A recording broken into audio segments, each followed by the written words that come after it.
Hey, Hollywood bigwigs, don't look now, but you might want to take a swig of whatever adult beverage you can find, because YouTube is dominating everything you're doing, and at a fraction of the cost, they're nickel and diming you by monetizing the efforts, the creativity of the US of A and beyond. Average content creators now surpassing Hollywood in ways that would have been unbelievable just a few years ago. We've got the stats, we've got the data. We'll bring it to you on the other side.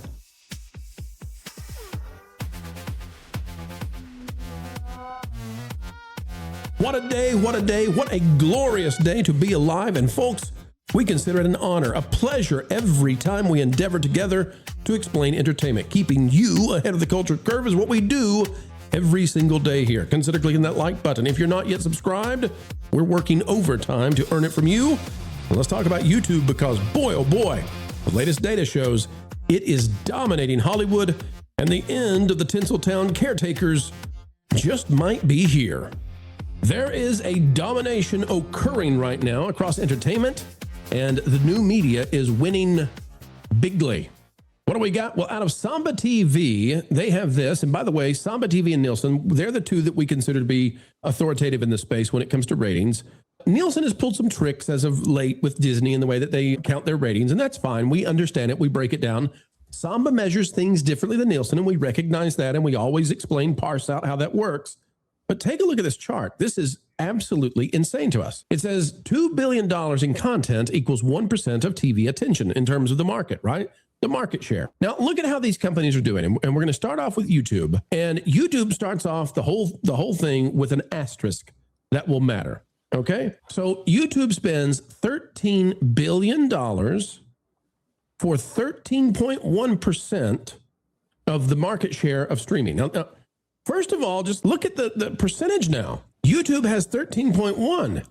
Disney, the next level is 9.7%. And this is not based on just like being on Disney Plus or Hulu. This is based on who made the thing in the first place.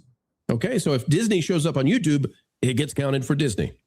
So YouTube is spending $13 billion to dominate with a 4% lead over anybody else. But hold on a second. The asterisk really matters. Go to the bottom with me to the fine print. And what does it say? It says CTV only. What's the CTV only? Well, CTV only means connected TVs only. That's all that's getting counted here. So YouTube is getting 13.1%, but if we only count connected TVs, what about non-connected TVs? What about phones? What about tablets? What about computers? If you start counting across all the platforms, the YouTube numbers go bonkers. YouTube, the new media, individuals across the US of A and beyond are winning versus Hollywood. Fox, of course, has $9 billion, 6.7%. Netflix at $17 billion, earning 8.7%. Paramount spending $15 billion for 7.1%. There are some ones that are interesting to me as outliers. Apple is spending $7 billion for 0.4% of the market share.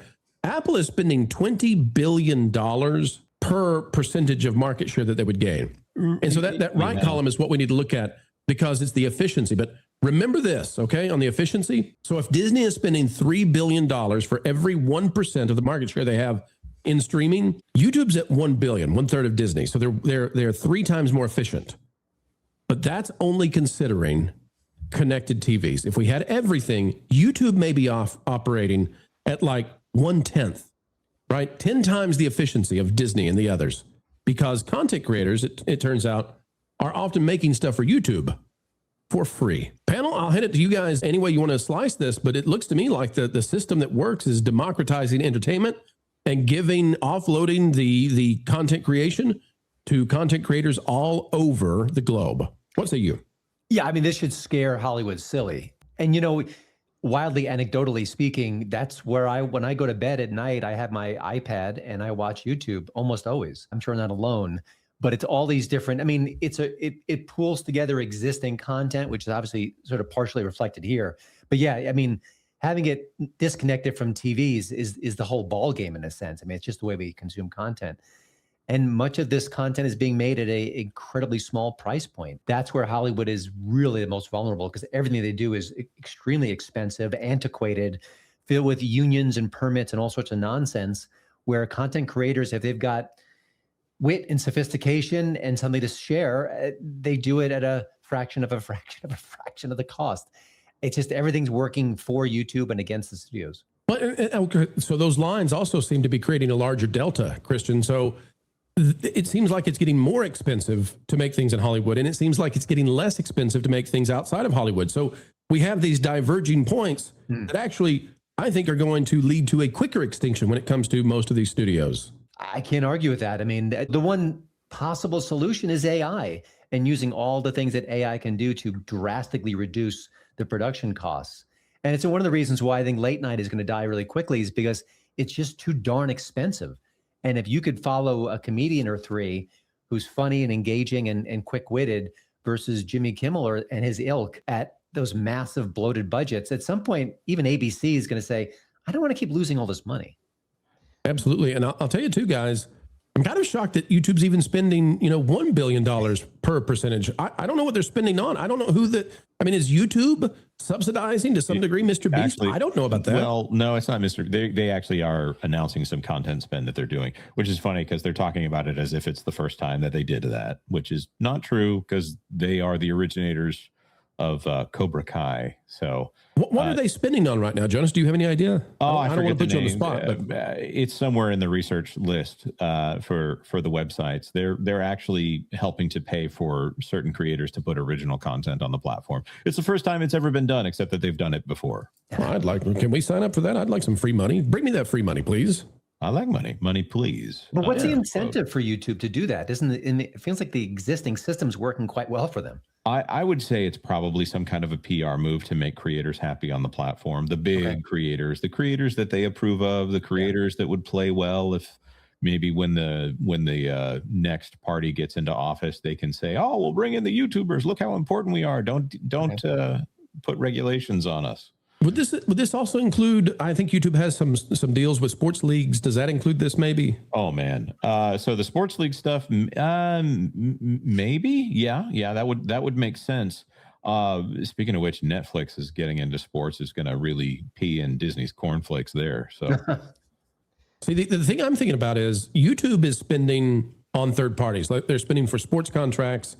They're spending to host movies, maybe on YouTube itself. But all these other companies, they're having to put into production, right? These are production costs for them. And it's a totally different dynamic. And I think what it's proven to everybody, because YouTube is leading the way and not by a little bit, it looks worse than it is for YouTube as number one, because we're limiting this to only, one type of device, the connected smart TV. But the democratization method, I think, is the real winner here. The idea that there are geniuses in every state. There are geniuses in every country. And all you have to do is empower them and they'll make stuff. I do think that YouTube is missing one component, though. YouTube tends to be, what have you made for me lately? So people tune into channels. What have you made in the last 24 hours? What have you made in the last 48 hours? And it's this constant churn.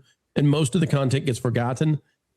That's not how Disney works. That's not how Netflix works. There is that constant production. But people are going back, 10, 20 years, and in the case of Disney, 100 years to look at content. I think that needs to be solved for YouTube to, truly dominate. Is if people are going to make movies and TV shows, it needs to be able to be found, and the algorithm doesn't permit that right now. That's a great point. Really great point. Lauren, your thoughts on the domination of YouTube and maybe even how Hollywood, up until now, Hollywood didn't even want to admit that they were competing against YouTube. This is kind of new.